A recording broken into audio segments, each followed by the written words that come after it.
Sanibonani kanjani kwethu yanibingelela umkhulu wasemakhosi nithi camagu yina usecishe ngikhuluma into engayicishe ngiyiluma ulimi. Camagu ingane zakwethu ndawo thokoza. Siyathokoza kakhulu umkhulu wasemakhosi niyathokoza indaba esixoxa ngofakazi. Nogamegama umfungela ijaji isiminya sokugcina. Ya uyena lo moya ovuza ukuthanda kwawo mathule sengathi akaboni. Bathi walking dictionary bale kwangwane. Mawuze ushanje kahle phela ngoba komalume bapheka phakathi kwenyakatho neSwatini. Ngeke ize kande kakhulu kodwa ke lapho sizobheka la sibambela kakhulu ingane zakwethu. Please do make sure that you subscribe and also ukubona le video. Uma ngabe if you believe that someone has taken your gift, then mina I say kuwena, you never had one. Wosondela kakhulu kuthina sizokutshela ufike sikuthwasise kodlule kulezi zami izandla waphekeka umuntu walalela. Angisho ukuthi kwabanye abakwazi, bakhona nabakwaziyo, but ngikhulumela kwelami side.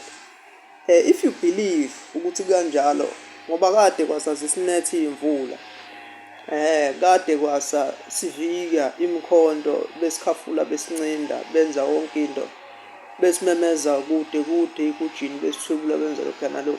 If you believe lokho ingane zakwethu asawusondele ngoba you never had one ngempela igift yakho.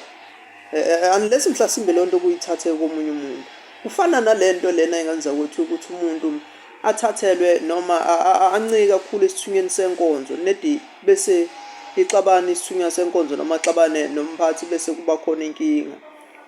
Ukuthi izinto zakho asahamba kahle usadonsi ngendlela. Into efanayo lena nalento eyaye iyenzeke kulabo bantu othola ukuthi umuntu uthwasile usexabene nogobela sokuba inkinga vana bheda agcine umphupho omunye agcine sehamba ubona ukuthi wabamba inkamba ikafaro. Lalela mntakamkhulu asewugxile kakhulu. Lalele nje kahle mntakanhliziyo. Ugxile kakhulu ekubambeni ibhande wenza ifasting. Ubambe lento abathi igqumo uphalaze wenze konke ukuze impilo yakho izoba yinhle. Ukuze impilo yakho izawulunga kodwa usondelele kakhulu sizawukunikeza mani labo ukhiye nje bokubamba lapha nalapha bese sithi ke ngane zakwethu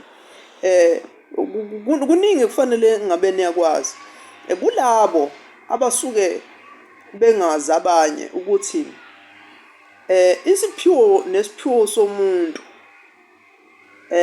njengoba zingafani nje kukhona ukuhluka okuncane. Uma ngabe ihoshelana imoya kusuke kukhona la ilinka khona. Baningi abanye abantu abangakwazi lokho.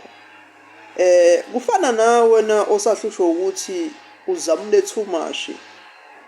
Ubhekule too much kodwa manje umoya lutho ukukhuluma delokhu usindelwa abantu. Kukhona la kungalaphekanga khona kahle. Sondela kubantu basuke benolwazi, sondele. Bazokusiza. Angazi noma ngiyezwakala yini Nkosi yami. Sazokwenza ke ulive icishe uma ngingawenzanga namhlanje sobona ukuthi siubamba kusasa lo live.